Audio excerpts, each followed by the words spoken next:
Bom dia, irmãos. Que a graça do nosso Senhor Jesus Cristo, o amor do Pai e a comunhão do Espírito Santo possa estar presente em cada coração nesta manhã. Amém? Eu saúdo também aos internautas que estão nos assistindo através da Criativa TV. Que o Espírito Santo de Deus também possa, de uma forma toda especial, estar fortalecendo essas famílias e que as mesmas possam estar atentas para a mensagem desta manhã. Amém? Oremos. Grandioso Deus, eterno Pai que está nos céus. Obrigado, ó Pai, porque de uma forma toda especial você está e sempre estará cuidando de cada um de nós. Continue, ó Pai, de uma forma toda especial, cuidando do teu povo, da tua igreja e, sobretudo, ó Pai, das nossas pessoas, porque nós sabemos que as lutas são difíceis, mas a vitória é certa porque nós temos um Deus que pode tudo por nós. De uma forma toda especial, continue, ó Pai, trabalhando nos corações das pessoas que estão sendo instrumentos de bênção para propagar o Teu Evangelho, que essas pessoas possam sentir cada vez mais o desejo de fazer o Teu trabalho e que este trabalho seja para a Tua honra e a Tua glória. Unja-me, ó Pai, neste exato momento com o poder do Divino Espírito Santo, para que eu possa falar inspirado pelo mesmo e que a mensagem possa preencher os corações que estão atentos a ouvir a Tua voz. São essas bênçãos que eu te peço em nome de Jesus. Amém, Senhor. Queridos, abramos as nossas Bíblias no livro de 2 Timóteo, capítulo 3, versículo 1 a 4.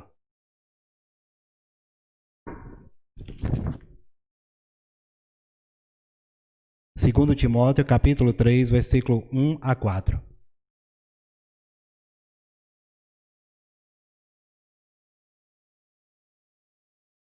Todos encontraram? Como a Bíblia descreve o quadro atual da sociedade? O livro de Timóteo diz o seguinte, capítulo 3, 2 Timóteo, capítulo 3, versículo 1 a 4. É importante para você saber isto também, Timóteo, que nos últimos dias vai ser muito difícil ser servo de Cristo, porque as pessoas só amarão a si mesmas e ao dinheiro, serão incapazes de se controlarem, orgulhosas, zombarão de Deus, desobedecendo aos pais, sendo ingratas e completamente más. Serão duras de coração e nunca se submeterão aos outros.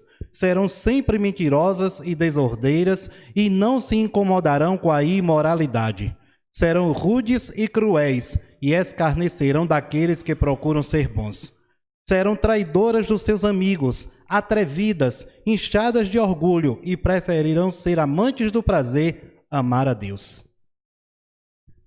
Queridos, Paulo expressa através deste versículo, desse pequeno texto, que aqui existe pelo menos 18 características associadas à falta de amor e à família.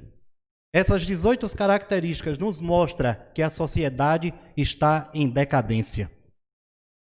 O escritor chamado Rui Barbosa, ele que escreveu uma mensagem ou uma frase que diz o seguinte, que a família é a célula máter da sociedade.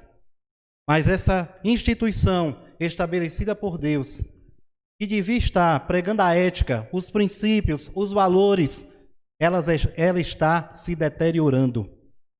Por que isso está acontecendo? Porque ela está sendo infectada ou atingida por um ponto muito importante, que é a maldade que vem cada dia mais crescendo sobre o mundo que nós estamos vivendo.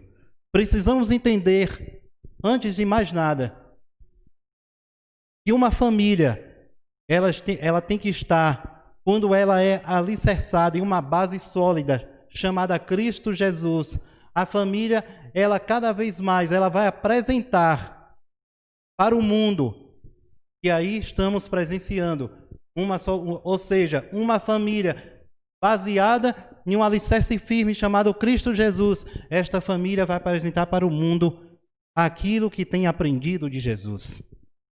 Por quê? Porque ela está alicerçada sobre uma base sólida, e essa base é Cristo. Uma família, quando ela não está alicerçada na base sólida, chamada Cristo Jesus, essa família, queridos, a tendência dela é se deteriorar. E quando a família sofre essa fragmentação, ela também apresenta para a sociedade, ou a sociedade também expressa o caráter daquilo que a família tem apresentado. Porque a família é a base da sociedade. Quando uma família é desestruturada, a sociedade também é desestruturada. Porque o livro de Provérbios, no capítulo 29, versículo 18, diz: quando há profecia, o país progride e vive feliz. Quando não há profecia, o povo se corrompe. Mas Deus nos chamou para viver em uma base sólida, para construir nossas famílias, para construir nossas vidas em uma base sólida. Pai ou mãe, toda família precisa estar consolidada em uma base sólida chamada Jesus. Se nós estabelecermos nossa família nos princípios de Deus, nós vamos ter uma família abençoada de Deus e abençoada por Deus. E a sociedade vai ser uma sociedade que vai crescer, vai ser uma sociedade próspera e feliz. Mas a sociedade que nós estamos presenciando, por isso que Paulo escreve aqui nesse texto, ela está se deteriorando. E os noticiários a todo instante têm apresentado coisas terríveis. É a pauta do dia da sociedade que está aí sendo apresentada. Crime, roubo, estupro. Podemos associar dentro desse texto alguns pontos da sociedade que nós estamos presenciando rapidamente. Diz o seguinte: filhos que matam ou mandam matar os pais. Pais que vendem os filhos como escravos sexuais. Abusos sexuais dentro da própria casa. Maridos que violentam física ou verbalmente suas esposas. Abandono de crianças recém-nascidas. Por que a sociedade está assim? Por que o mundo está assim? Porque a família ou a sociedade está sofrendo, está sendo deteriorada, porque ela está sendo vítima do câncer da maldade. Essa é uma realidade que está estampada em toda a palavra de Deus. Essa é uma realidade que está estampada nos noticiários que nós estamos presenciando. As profecias estão cada vez mais propagando no mundo inteiro. Na época do menino Samuel, na época quase não se presenciava profecias. Por quê? Porque o povo daquela época estava envolvido com a idolatria. O que é que tem acontecido com a sociedade de hoje? A sociedade tem se desconectado. Quando falamos em internet, então vamos falar uma linguagem também à altura da internet. A sociedade hoje está desconectada do foco principal, que é Jesus. E começa de dentro da família. Por isso que o escritor Rui Barbosa falou que a célula máter da família, que a família é a célula máter. O latim da palavra mater, essa palavra vem do latim, que significa genitora, criadora, aquela que cria. Essa instituição chamada família é uma instituição que devia estar se pregando a prática da ética, dos princípios, dos valores, para que esta família possa crescer, ou pudesse crescer, dentro dos princípios estabelecidos por Deus. Mas o que é que está acontecendo? A família está se deteriorando. Vítima do câncer da maldade. E por que acontece isso? Vamos para o livro de Jeremias, capítulo 17, versículo 9. Jeremias, capítulo 17, versículo 9.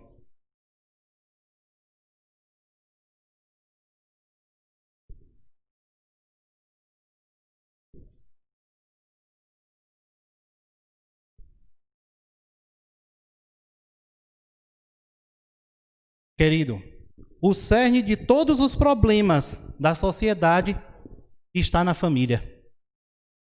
Está nos relacionamentos familiares.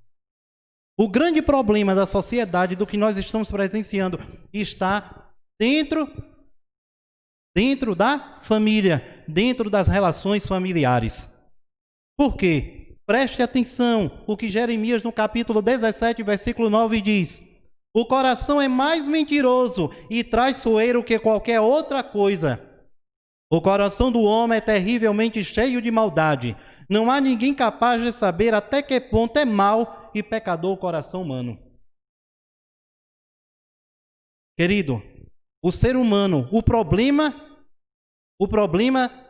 da fragmentação da família é o próprio ser humano.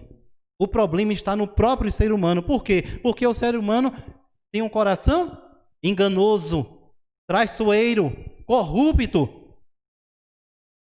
Isso não sou eu que estou dizendo, é a Bíblia. É a Bíblia quem expressa isso.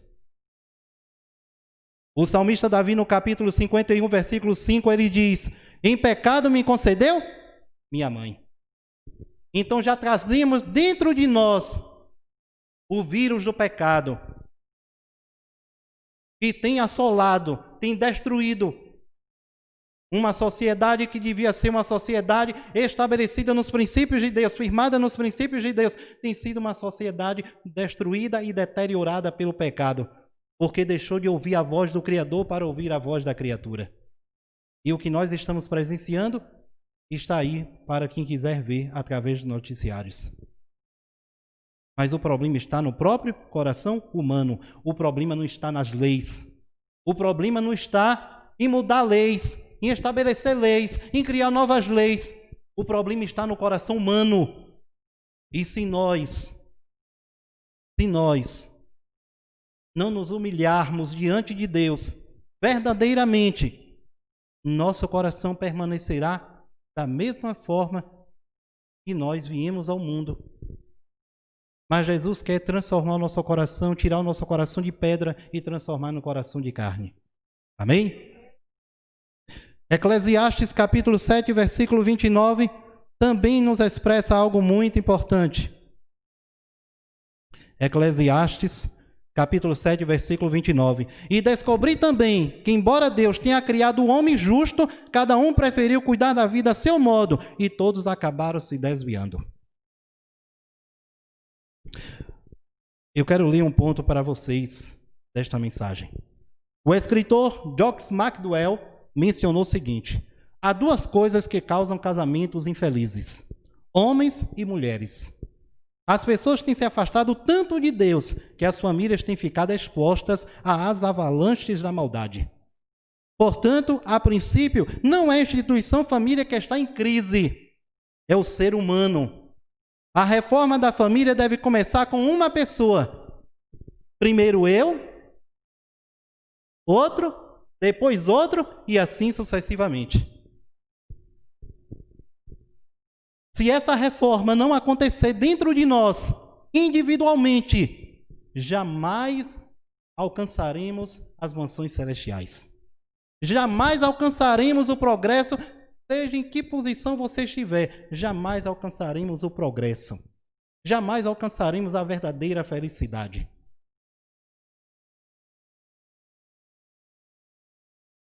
Que previsão faz Jesus acerca dos relacionamentos? Mateus 24, 12.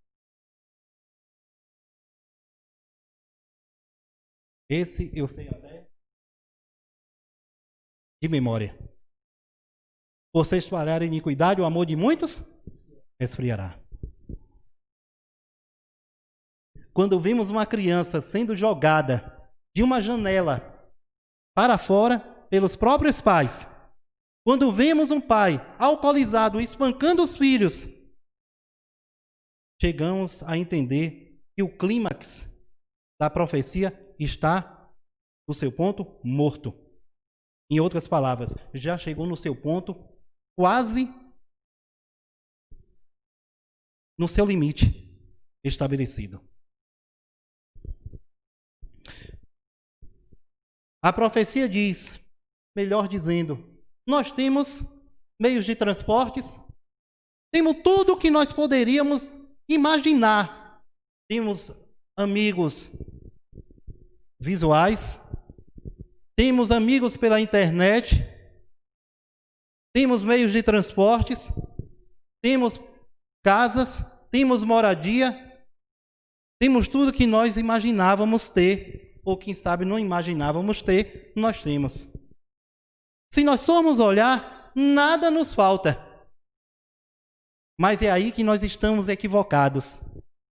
Porque o que não deveria faltar é o que falta: o amor. Madre Teresa de Calcutá diz que a maior pobreza do ser humano é a falta de amor. A maior pobreza do ser humano é a falta de amor. Mas nós não temos tudo? Muitos de nós, no decorrer da nossa vida, estamos através dos semáforos da vida, mendigando o amor.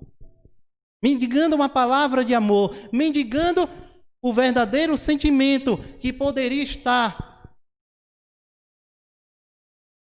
fortalecendo as nossas mentes e os nossos corações, poderia nos estar dando um conforto, poderia estar nos apresentando aquilo que é de melhor. Mas, queridos, falta-nos o amor. E o amor é essencial na vida de qualquer ser humano. Quando Jesus chamou o jovem rico, que ele disse que desde a mocidade guardava os mandamentos de Deus, Jesus disse: então vá, venda tudo, dê o dinheiro aos pobres e você terá um tesouro no céu e me siga. Na vida daquele jovem faltava o essencial, e o essencial na vida de cada um de nós é tudo para Deus. Se eu tenho roupa, se eu tenho posição social, se eu tenho tudo o que eu imaginei, mas me falta o amor, eu continuo vazio. Porque eu posso andar por onde for, mas o vazio permanece dentro de mim. Sabe por quê, queridos? Porque o dinheiro não preenche. A posição social não preenche o nosso vazio. Os nossos amigos não nos preenchem. Conversamos com eles. Trocamos ideias. Mas quando saímos dali, continuamos vazio. As festas, os bailes, nada disso nos preenche. Mas lembre-se, a maior pobreza do ser humano é o amor. Então, se a maior pobreza do ser humano é o amor, onde buscarmos esse amor? Precisamos buscar na fonte inesgotável da vida eterna. E onde está essa fonte inesgotável da vida eterna? A Bíblia vai revelar nesta manhã. Para você, meu irmão e minha irmã, que ainda não sabe, por falta de conhecimento da palavra de Deus, por falta de experiência, ou quem sabe, por estar buscando e achando que o preenchimento do amor está no seu carro, está na sua casa, luxuosa, está no dinheiro que você tem, na conta que tem no seu banco.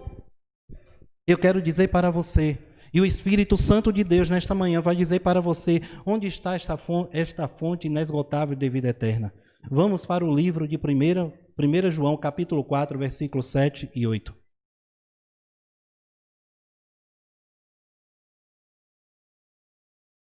Primeira Epístola de João, capítulo 4, versículos 7 e 8.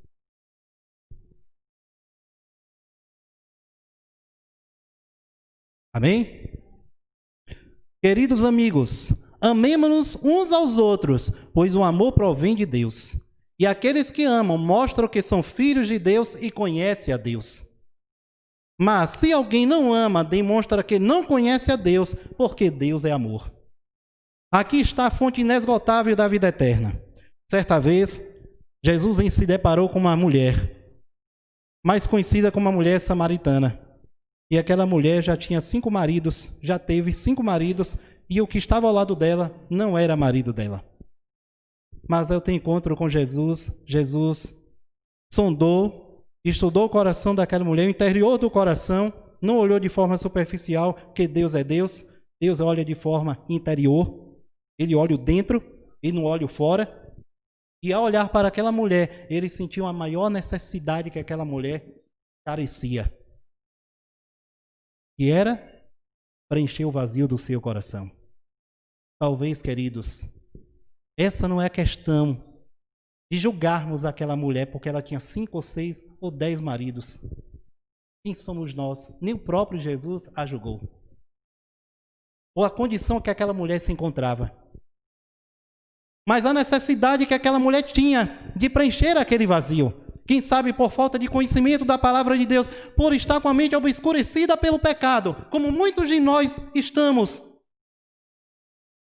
Aquela mulher não sabia que existia uma fonte inesgotável de vida eterna. E mais, uma fonte a jorrar água para matar a sede daquela mulher, para preencher o vazio daquela mulher.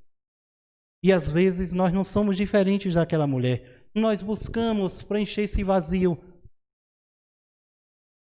em alguma coisa que este mundo está aí a oferecer. Mas aquela mulher teve encontro com Jesus. E olhou para Jesus e Jesus disse para ela: mulher, esse não é teu marido. Não, Senhor. Mas para não envolver tanta história, precisamos entender que aquela mulher provou daquela água, que Jesus disse que tinha uma água, que a água que ela estava ali, que ela necessitava beber, não era uma água que matava a sede por segundos, melhor dizendo, matava só naquele momento. Não, era uma água que definitivamente saciava a sede daquela mulher para todo o sempre. E comigo e com você não é diferente. Todos nós somos inexperientes, somos crianças nas mãos do Senhor, mas somos a menina dos olhos do Senhor. E Jesus nos ama, independente da posição que nós nos encontramos, independente do que somos ou do que nós tenhamos apresentado. Jesus continua nos amando. Mas aquela mulher resolveu experimentar daquela fonte. E ao beber daquela fonte, ela não só, quando bebeu, não só foi preenchido o seu vazio, se tomou, bebeu daquela fonte, não só preencheu o seu vazio, como também sentiu a necessidade de também buscar outras pessoas que também estavam na mesma condição que ela. Ou seja, necessitava de beber da fonte inesgotável. E o espírito de profecia diz que quase a cidade inteira que foi com ela, todos, ao olhar para Jesus e ao beber dessa fonte, foram transformados pelo amor de Deus. Querido, não existe salvação onde não existe amor. Não existe salvação onde não existe solidariedade. Não existe salvação onde não existe compreensão. Não existe não existe o amor. Onde não existe solidariedade, compreensão, humildade, porque nós somos alunos na escola de Jesus. Mas, queridos, precisamos beber dessa fonte inesgotável.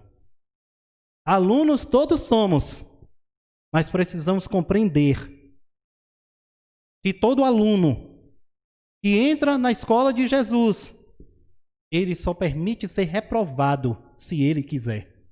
E Jesus não nos chamou para sermos reprovados, porque na escola de Jesus, todos, embora sejamos alunos, mas temos uma missão: ser aprovado por esse Jesus. E para que eu seja aprovado por esse Jesus, eu tenho que viver em relacionamento com esse Jesus. Eu tenho que procurar mudar de vida. Eu tenho que procurar andar em novidade de vida. Eu tenho que andar no relacionamento com Jesus. Porque nós somos grandes conhecedores da palavra. Mas falta ela penetrar em nosso coração. E não há salvação se nós temos a palavra de Deus apenas na mente, ou se decoramos o versículo e falamos com tanta facilidade. Seria melhor, ou é melhor, que nós façamos com tanta facilidade no coração, a nos entender uns aos outros, ao entender as pessoas lá fora, a nos entendermos a nós mesmos como família dentro do nosso lar. Porque não adianta cristianismo se não houver o verdadeiro amor. E o verdadeiro amor é Jesus. Jesus entra na tua vida e faz morada se você quiser. E Jesus veio para te salvar, assim como ele salvou a mulher samaritana e muitos outros personagens da Bíblia. Ele tem capacidade, poder para nos salvar. Agora Jesus não invade o livre-arbítrio de ninguém. Jesus veio para te salvar, veio para me salvar. Ouça a voz do Mestre, ouça a voz do nosso Senhor Jesus, porque essa fonte inesgotável, só tem efeito em nossa vida se nós estivermos bebendo todos os dias dessa fonte. E eu lhe digo uma coisa, quando você bebe, quando eu bebo dessa fonte, no outro dia, alguma coisa em mim modificou. Pode até não perceber, mas alguma coisa em mim e em você modificou. Porque Jesus não cura de forma superficial, ele cura instantaneamente. Agora eu tenho que permitir. O que significa isso? E se eu quero beber dessa fonte, eu tenho que fazer exatamente como a mulher samaritana, renunciar minha vida de pecado e se prostrar aos pés do Mestre e dizer: Senhor, eis-me aqui, para que eu seja curado. E o grande problema da sociedade é porque as famílias estão permitindo que o inimigo entre e destrua os lares, porque falta amor. E onde falta amor, falta a presença de Deus. Antes de passarmos para as penúltimas partes da pregação, eu chamo o irmão Emanuel para louvar o nome do Senhor.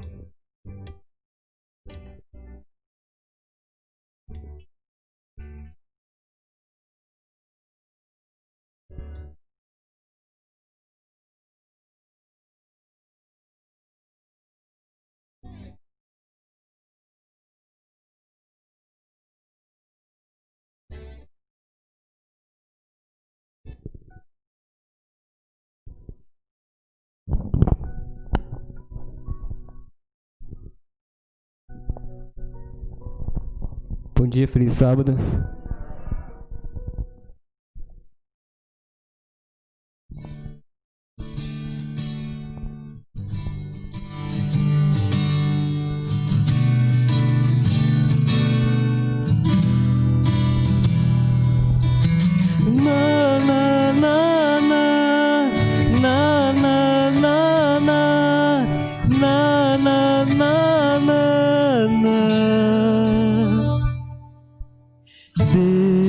Deus, olha pra dentro de mim, recompõe meu coração com a qualidade que fez de Jó um espelho para gerações. Rico, pobre ele foi, o que eu preciso ser, coração sincero, homem reto pra não se perder. Jó não blasfemou no dia em que tudo virou cinzas. Eu preciso ser assim, Senhor, me ensina. Toca, Senhor, no meu caráter, me dá o coração de Jó, que não blasfema, que te adora, mesmo se tudo vira pó. Toca, Senhor, no meu caráter, me dá o coração de Jó, em meio ao tudo, em meio ao nada, quero te adorar, Senhor, tu és meu melhor.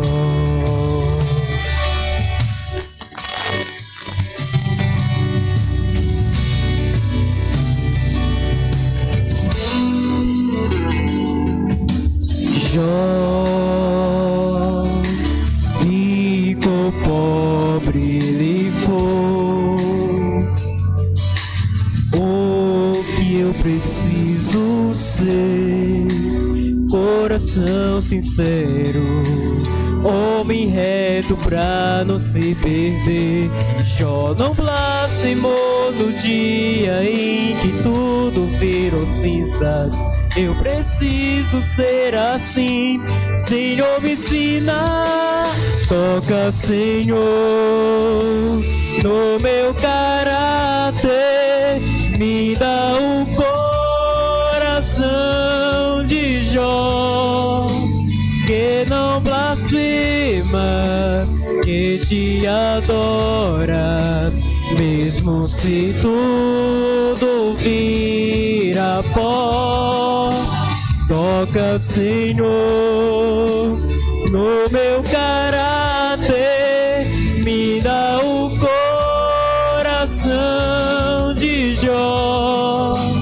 Em meio ao tudo, em meio ao nada, quero te adorar, Senhor, tu és meu melhor.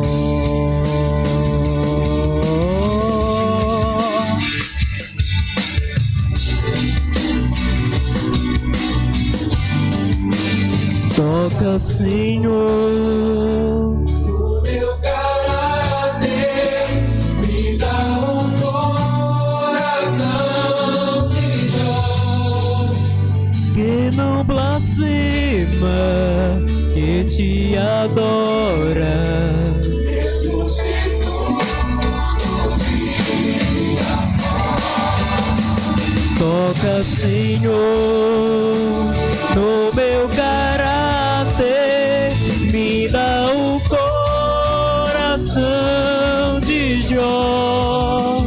Em meio ao tudo, em meio ao nada, quero te adorar, Senhor, tu és meu melhor. Amém. Deus louvado.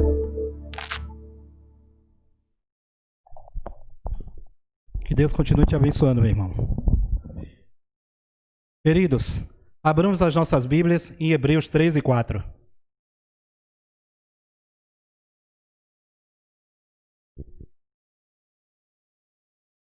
Todos encontraram? Honrem o seu casamento e seus respectivos votos.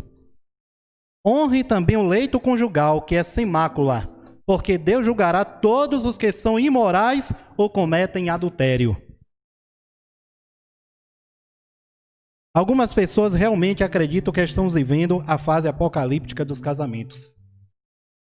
As estatísticas mostram claramente, através do IBGE, Instituto Brasileiro de Geografia e Estatística, que no ano de 2011, 351.153 divórcios ocorreu durante esse ano.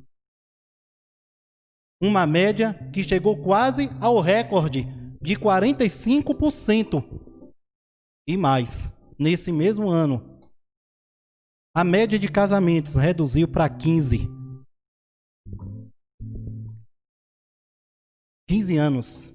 Ou seja, casais de 20 anos já não vivem mais, já se separam. Ou seja, a média caiu para 15 anos.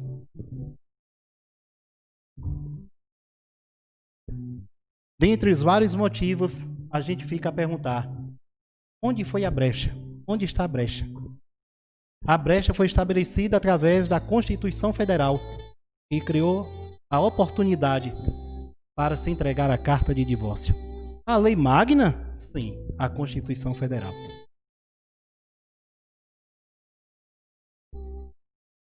Na contramão das modernas estatísticas, a Bíblia permanece firme no propósito de exaltar o casamento como instituição sagrada e digna de honra. Deus, o Criador do casamento, é o maior incentivador dele, pois tudo que ele faz durará eternamente. Deus criou o casamento como instituição eterna, não para se separar, mas para unir, porque Deus não separa, Deus une. Se você, meu irmão e minha irmã, colocar na tua cabeça que Deus é um Deus que separa, você está no lugar errado. Você está seguindo ao Deus errado, porque Deus não separa, Deus une. Agora, para que Deus mantenha uma verdadeira harmonia, uma verdadeira união, é necessário que eu me submeta aos princípios e à vontade de Deus. Se isso não acontecer, meu casamento será uma catástrofe. As minhas escolhas serão uma catástrofe, porque eu deixei de ouvir a voz de Deus para ouvir a voz da criatura, ou até mesmo os meus próprios interesses, os meus próprios hábitos, que muitas vezes, por não ter Jesus em minha vida, são hábitos e costumes errados. Direções erradas, escolhas erradas. E o Espírito Santo está toda hora dizendo: não faça, não faça. Eu vou e faço. Que salvação você está buscando no dia da vinda de Jesus? Que Deus você está esperando? Se você é um filho desobediente, um filho que deixa de amar ao Deus para amar a Baal.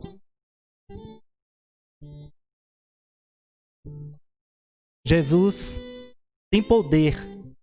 Se algum casamento está aqui, nesta manhã, se deteriorando, é momento de sentar o casal, se entender, conversar, ver o que é que está acontecendo.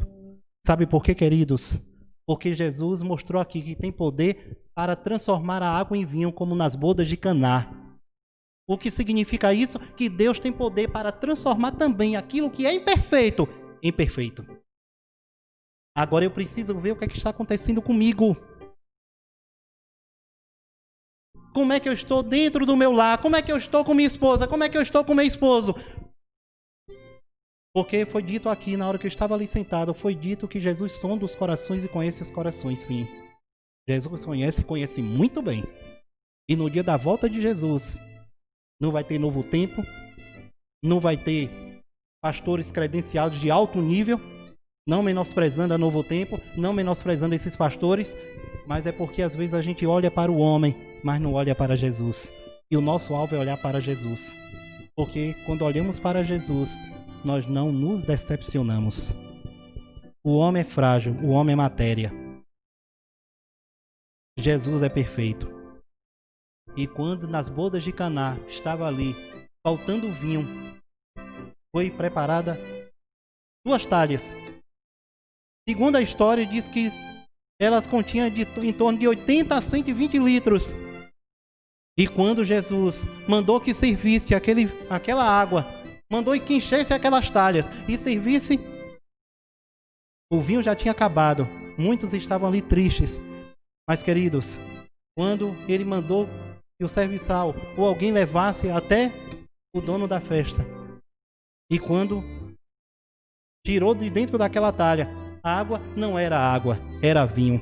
E mais, o melhor vinho, que nem no início da festa havia estabelecido um vinho como era de costume apresentar, mas ele apresentou o melhor vinho, ou seja, era de costume apresentar o vinho inferior no início, para no final da festa apresentar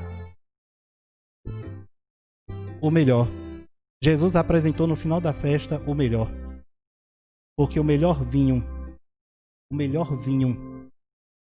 é quando ele é transformado pelo poder de Deus. A melhor escolha é quando eu permito que Deus entre em minha casa e faça morada. E muitos lares, volto a repetir, não está permitindo que Deus faça morada. Eu estou preocupado com as coisas, mas estou esquecendo do essencial. Mateus 12, 25.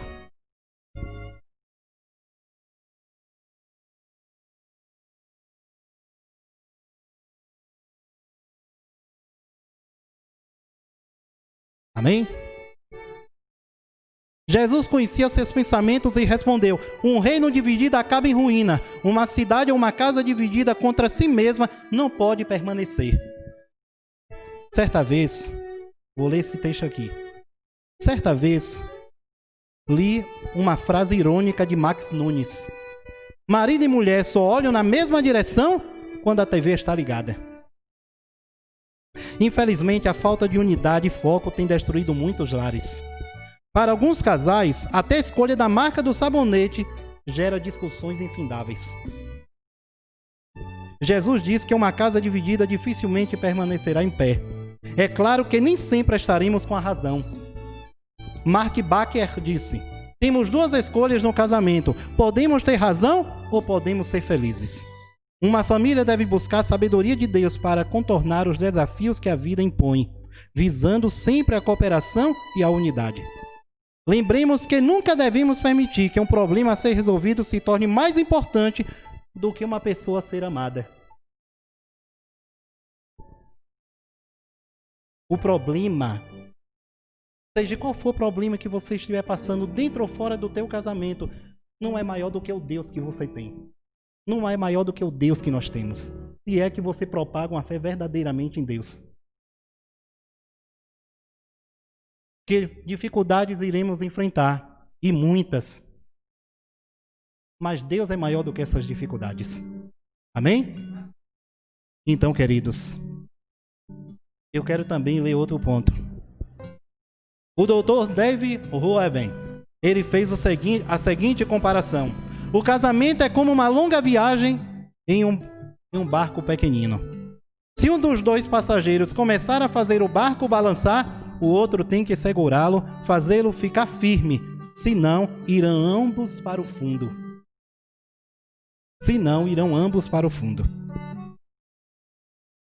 Realmente, o casamento é uma união entre duas pessoas completamente diferentes que devem viver em harmonia e buscar o mesmo foco. Como disse Kevin Lema, o casamento não é uma competição, é parceria. Que desafio! Se não houver unidade nas decisões e propósito, a casa ficará dividida e, consequentemente, fracassará. Assim é na igreja. Assim é na igreja. Eu casei com Jesus ou com o mundo? Se eu casei com o mundo, você pode passar 20 anos, 30 anos dentro da igreja. Se você não está se submetendo aos princípios de Deus, aos caprichos de Deus, seu casamento está sendo uma fraude, um fracasso. Você está fracassando. Não por causa do noivo, mas porque você não está sendo fiel para com esse noivo. E Jesus chamou a igreja pura, limpa, não uma igreja corrompida e deteriorada pelo pecado. Porque onde existe pecado, onde existe corrupção, a presença de Deus não o habita e nem faz parceria. Assim é o casamento. Quando ele está alicerçado, precisa haver compreensão. São pensamentos diferentes, são atitudes diferentes, mas no final, quando Deus está presente dentro desta pequena instituição, chamada casamento, chamada união, e para seu governo, o casamento é tridimensional. Tridimensional, sim. Marido, esposo e Deus. Casamento que não tem a presença de Deus não é casamento, nem nunca foi. Cuidado.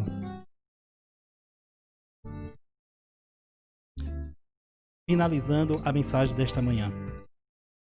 Josué 24:15.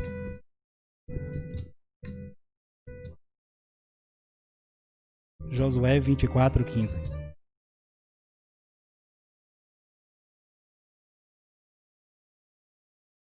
Josué, capítulo 24, versículo 15. Todos encontraram?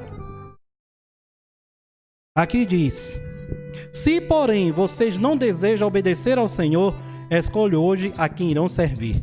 Se aos deuses falsos dos seus pais do leste do Eufrates, ou aos deuses falsos dos amorreus, em cuja terra hoje habitam. Quanto a mim, ouçam bem, eu e a minha casa serviremos ao Senhor. Uma família é constituída de escolhas. Escolha do carro, escolha do cônjuge, escolha do que vai fazer, escolha da profissão, mas todas têm que estar harmonizadas com a presença de Deus.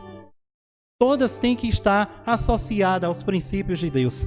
Quando ela não está associada aos princípios de Deus, aí, infelizmente, fazemos escolhas erradas e sofremos com as consequências dessas escolhas erradas.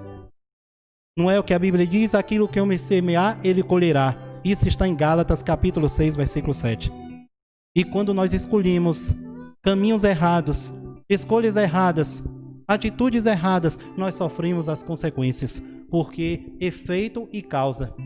Toda ação provoca uma reação. Mas qual será a principal escolha? A principal escolha, meus irmãos e meu irmão e minha irmã, que está nos assistindo, aos internautas também.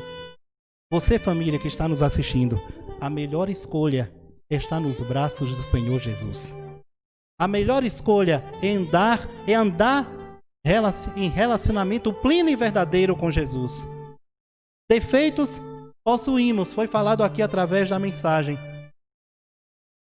Dificuldades iremos enfrentar, mas somos alunos na escola de Cristo, como foi falado aqui também. Mas eu fui chamado para ser aprovado diante de Deus. E como é que eu passo a ser aprovado diante de Deus? Quando eu faço a vontade desse Deus. Quando eu vou a uma escola e eu sou matriculado pelos meus pais, sinto ali com o objetivo de ser alguém na vida. Ali está na minha frente o professor me orientando, me ensinando em determinadas tarefas. E qual é o meu papel? O meu papel é corresponder ao ensinamento do professor através da realização daquelas tarefas que o professor executar. Mas se eu digo que sou aluno na escola de Cristo só por ser e fico lá sentado e as tarefas vêm e eu não dou importância em executar essas tarefas, no final da jornada, em nome de Jesus, no final da jornada, vocês entendem o que o Espírito Santo quer dizer nesta manhã? Sim ou não? Graças a Deus. No final dessa jornada, vocês serão aprovados. Creiam nisso, porque vocês serão aprovados. Mas se eu estou brincando, ou achando que posso brincar com o Espírito Santo de Deus, envolvido com as coisas que não correspondem, praticando, executando tarefas, e o professor não designou para que eu fizesse, porque alguém me tirou o foco, eu não serei naquele dia nem reconhecido como verdadeiro filho de Deus, nem tampouco aprovado pela escola do Senhor Jesus. Porque o aluno realmente não pode saber mais do que o professor, mas ele pode aprender o suficiente daquele professor e pode também trazer através daquele professor, do aprendizado, do ensinamento daquele professor, pode trazer outras vidas para os pés desse Senhor Jesus. E eu quero dizer para você, meu irmão e minha irmã, Josué escolheu a coisa certa, o caminho certo. Se alguém quiser seguir o Deus de Baal, siga. Se alguém quiser seguir as coisas do mundo, siga. Mas eu e minha casa serviremos ao Senhor. Você, meu irmão e minha irmã, sirva ao Senhor de todo o coração. As lutas não são fáceis, as perseguições não são fáceis. Há momentos que você acha que quer até desistir da caminhada. Mas lembre-se de uma coisa, não desista, porque Jesus nunca desistiu de você. Em momento nenhum Jesus nunca desistiu. Mas coloque nas suas escolhas, coloque tudo primeiramente. Não primeiramente faça as suas escolhas, primeiramente você coloque Deus em sua vida para que o mesmo faça as suas escolhas, faça as escolhas para você.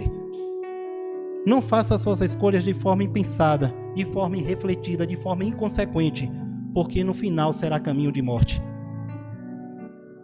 No final você será humilhado, será maltratado. E às vezes, quando eu não lembro que primeiro Deus, eu preciso passar por um processo, não que Deus queira, mas às vezes é necessário que eu seja humilhado, como o caso de Nabucodonosor, para que eu reconheça que Deus é Senhor de minha vida. Jesus ama você, ama a mim, mas Ele quer muito mais fazer na tua vida do que você possa imaginar. Ele quer o melhor para você, Ele quer o melhor para mim. E o Espírito Santo de Deus nesta manhã, que eu na condição, usado pelo poder do Divino Espírito Santo, na condição de emissor, a igreja possa ter sido também receptora da mensagem, porque não foi minha, foi do Espírito Santo de Deus, mas que eu na condição de emissor, ou seja, instrumento nas mãos do Senhor, possa, ao passar essa mensagem que foi passada aqui hoje, possa ter chegado aos corações e às mentes, não só da igreja, mas de todos aqueles que vão ouvir esta mensagem. Coloque Deus em primeiro lugar nas suas vidas. Aconteça o que acontecer, se sustente na mão do Senhor. Porque Ele é quem tem tudo de bom para nos dar. Não se prenda a teorias. Não se prenda a fantasias, a ilusões, porque tudo isso vai passar. Mas Deus permanecerá para sempre no coração de todo aquele que ama, assim como a mulher samaritana expressou isso ao entregar sua vida nas mãos do Senhor. Amém? Oremos. Fiquemos de pé.